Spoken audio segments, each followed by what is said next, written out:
Hello friends, welcome to my YouTube channel. आज हम लोग हिंदी पेडागॉजी का प्रैक्टिस सेट 5 कंप्लीट करेंगे, जो सीटेट पेपर 1 और पेपर 2 दोनों के लिए बेहद ही महत्वपूर्ण है। चलिए देखते हैं यहाँ पे क्वेश्चन पूछा गया है। यहाँ पे क्वेश्चन दिया गया है, कक्षा 7 की शिक्षिका एक पत्ती कविता के पठन उपरांत कार्य के रूप में शिक्षार्थियों से सूखी पत्तियों से विभिन्न जानवरों की तस्वीरें बनाने के लिए कहती है। वे क्या कर रही है? ऐसा करके वे क्या कर रही है? ऑप्शन ए दिया गया है, अपने कार्य को समाप्त करने के लिए शिक्षार्थियों को कुछ गतिविधियों में व्यस्त रख रही है। ऑप्शन बी दिया गया है, भाषा के साथ कला को समेकित कर रही है। सी ऑप्शन दिया गया है, शिक्षार्थियों के सूक्ष्म मोटर कौशलों का विकास करने का प्रयास कर रही है। और डी ऑप्शन दिया गया है, भाषा को जानवरों के साथ समेकित कर रही है। तो यहाँ पे जो करेक्ट आंसर हो जाएगा, पठन के उपरांत, कविता के पठन के उपरांत जो एक शिक्षिका है शिक्षार्थियों से सूखी पत्तियों से विभिन्न जानवरों की तस्वीरें बनाने को इसलिए कह रही है कि वह चाहती है कि भाषा के साथ साथ कला को भी शामिल किया जाए। तो जो शिक्षिका है भाषा के साथ कला को समेकित कर रही है, तो यहाँ पे बी ऑप्शन बिल्कुल ही सही हो जाएगा। उसके बाद नेक्स्ट क्वेश्चन दिया गया है, भारतीय कक्षाएं अपनी प्रकृति में बहुभाषिक हैं। कैसी हैं? बहुभाषिक हैं। इसे एक संसाधन के रूप में इस्तेमाल किया जाना चाहिए जिससे प्रत्येक बच्चा एक ही तरीके से सीख सके, बच्चे सभी भाषाओं से परिचित हो सकें, शिक्षक विभिन्न भाषाओं में निपुणता प्राप्त कर सकें, प्रत्येक बच्चा सुरक्षित और स्वीकृत महसूस कर सके। तो यहाँ जो क्वेश्चन दिया गया है कि भारतीय कक्षाएं अपनी प्रकृति में बहुभाषिक हैं, इसे एक संसाधन के रूप में इस्तेमाल किया जाना चाहिए जिससे कि प्रत्येक बच्चा सुरक्षित और स्वीकृत महसूस कर सके। तो यहाँ पर डी ऑप्शन बिल्कुल ही सही हो जाएगा। उसके बाद अगला क्वेश्चन पूछा गया है, गहन पठन रणनीति पर बल देती है। मतलब जो गहन पठन रणनीति है किस पर बल देती है?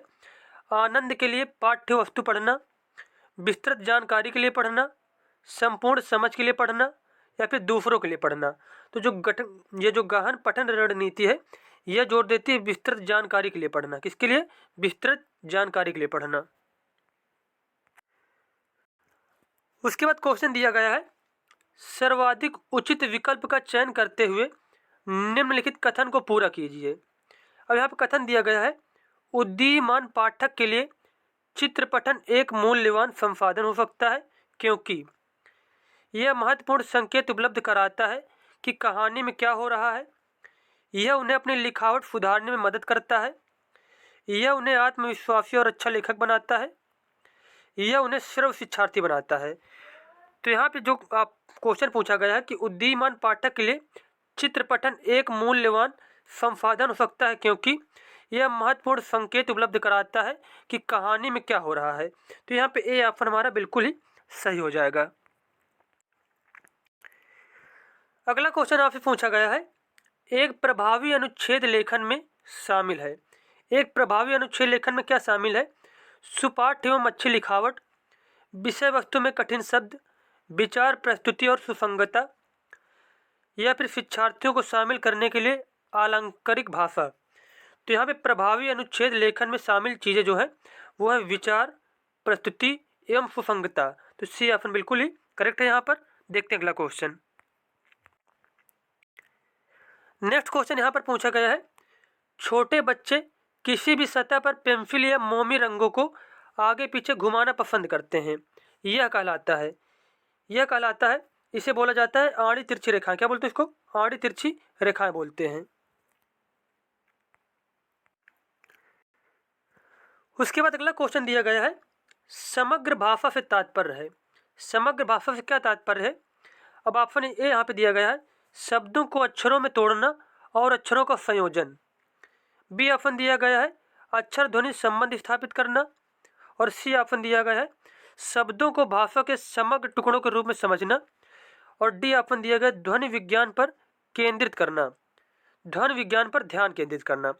तो यहाँ पे जो ऑप्शन क्वेश्चन पूछा गया आपसे कि समग्र भाषा से क्या तात्पर्य है, तो समग्र भाषा तात्पर्य यह है शब्दों को भाषा के समग्र टुकड़ों के रूप में समझना। तो यहाँ पे सी ऑप्शन बिल्कुल ही करेक्ट है। नेक्स्ट क्वेश्चन यहाँ पर दिया गया है, एक शिक्षिका लक्ष्य भाषा के शिक्षण के लिए बच्चों की मातृभाषा को अनुदेशन का माध्यम बनाती है, वे किस चीज़ का प्रयोग कर रही है।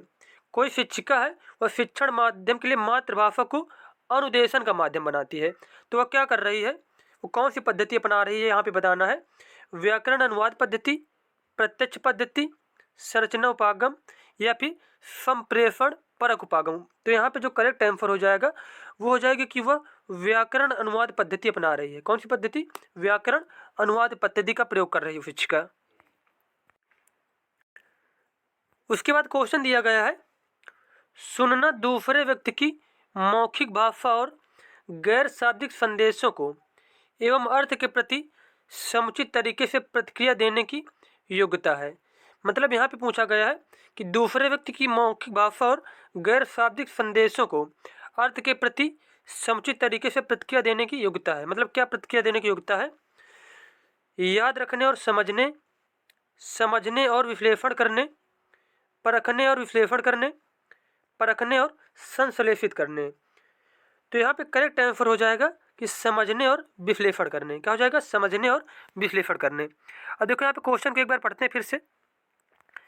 अब यहाँ पे जो क्वेश्चन दिया गया है, सुनना दूसरे व्यक्ति की मौखिक भाषा और गैर शाब्दिक संदेशों को समझने और विश्लेषण करने एवं अर्थ के प्रति समुचित तरीके से प्रतिक्रिया देने की योग्यता है। तो यहाँ पे बी ऑप्शन बिल्कुल ही सही हो जाएगा। अगला क्वेश्चन यहाँ पर पूछा गया है, भाषा सीखने में भाषाई निवेश को व्याख्यायित करने में कौन सी शब्दावली सर्वाधिक उपयोगी है? देखभाल करने वाले का वाक, बाल निर्देशित वाक, शिशु निर्देशित वाक, शुरुआती चरण में माँ और बच्चे का संप्रेषण। तो यहाँ पे जो क्वेश्चन पूछा गया है कि भाषा सीखने में भाषाई निवेश को व्याख्यायित करने में कौन सी शब्दावली सर्वाधिक उपयोगी है, तो इसका आंसर हो जाएगा देखभाल करने वाले का वाक। देखभाल करने वाले का वाक। नेक्स्ट क्वेश्चन यहाँ पर दिया गया है, यदि एक बच्चा अपने शुरुआती वर्षों में एक ऐसे परिवेश में रहता है जहाँ भाषा का बहुत कम या कोई भी खुलासा नहीं है, उसका भाषा विकास सीमित है, निम्नलिखित में से कौन सा उपयुक्त कथन का समर्थन करता है? ऑप्शन ए दिया गया वाक्य संरचना की समस्या, ऑप्शन बी दिया गया है भाषा के अर्थ की समस्या, और सी दिया गया विकास की संवेदनशील अवधि, डी ऑप्शन दिया गया सहज प्रज्ञावाद।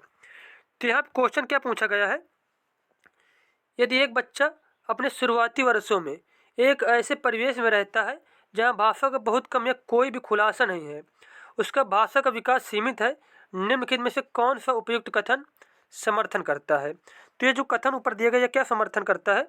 विकास की संवेदनशील अवधि के बारे में। किसके बारे में? विकास की संवेदनशील अवधि के बारे में यह समर्थन करता है। उसके बाद क्वेश्चन दिया गया है, निम्नलिखित में से कौन सा पठन उपकौशल नहीं है? संबंध बनाना, अनुमान लगाना, लिपिबद्ध करना या फिर अवबोधन। तो यहाँ पे पठन का उपकौशल कौन सा नहीं है? वह है लिपिबद्ध करना। लिपिबद्ध करना पठन का उपकौशल नहीं, जबकि संबंध बनाना, अनुमान लगाना, अवबोधन, ये क्या, ये तीनों ही पठन के उपकौशल हैं। उसके बाद नेक्स्ट क्वेश्चन यहाँ पर दिया गया है, एक शिक्षिका इस बात में विश्वास करती है कि शिक्षार्थियों को आधिकारिक बोधगम्य दिए जाने चाहिए। शिक्षार्थियों को आधिकारिक बोधगम्य दिए जाने चाहिए क्योंकि यह भाषा अर्जन को सुगम बनाता है। शिक्षक का यह विश्वास किससे संबंधित है? वाइगोत्स्की का समाज सांस्कृतिक सिद्धांत से संबंधित है, पियाजे का संज्ञानात्मक विकास से संबंधित है, स्किनर का व्यवहारवाद के सिद्धांत से संबंधित है, या फिर स्टीफन क्रेसन का भाषा अर्जन के सिद्धांत से संबंधित है? तो यहाँ पे करेक्ट आंसर हो जाएगा ये जो शिक्षिका बता रही है कि शिक्षार्थियों को आधिकारिक बोधगम्य दिए जाने चाहिए क्योंकि यह भाषा अर्जन को सुगम बनाता है। यह संबंधित है स्टीफन क्रेसन का भाषा अर्जन का सिद्धांत। स्टीफन क्रेसन का भाषा अर्जन का सिद्धांत संबंधित है। अगला क्वेश्चन यहाँ पर दिया गया है, निम्नलिखित में कौन सा निर्माणवादी कक्ष का उदाहरण है? बच्चे समूह में परस्पर बातचीत कर रहे हैं और कक्षा में थोड़ा सा शोरगुल हो गया है। बच्चे बोर्ड पर लिखे उत्तरों को सुंदर लिखावट में लिख रहे हैं। शिक्षार्थी शिक्षक की बातों को बहुत ध्यान से सुन रहे हैं। शिक्षार्थी को अनुभवी शिक्षकों द्वारा पढ़ाया जाता है। तो यहाँ पे पूछा गया है कि निर्माणवादी कक्षा का उदाहरण कौन सा इसमें से, तो यहाँ पे ए ऑप्शन बिल्कुल ही करेक्ट हो जाएगा। निर्माणवादी कक्षा का उदाहरण है, बच्चे समूह में परस्पर बातचीत कर रहे हैं और कक्षा में थोड़ा सा शोरगुल हो गया है। तो यहाँ पे ए ऑप्शन बिल्कुल ही करेक्ट हो जाएगा। अगला क्वेश्चन यहाँ पर पूछा गया है, भाषा का विचार सापेक्ष रूप से इस विचार से समर्थित है कि भाषा हमारे चिंतन और प्रत्यक्षण के निर्धारण की अपेक्षा मनन करती है। भाषा और संस्कृति अलग अलग और स्वतंत्र हैं। हम दुनिया के बारे में जिस तरह से चिंतन करते हैं और देखते हैं, भाषा उसका निर्धारण करती है।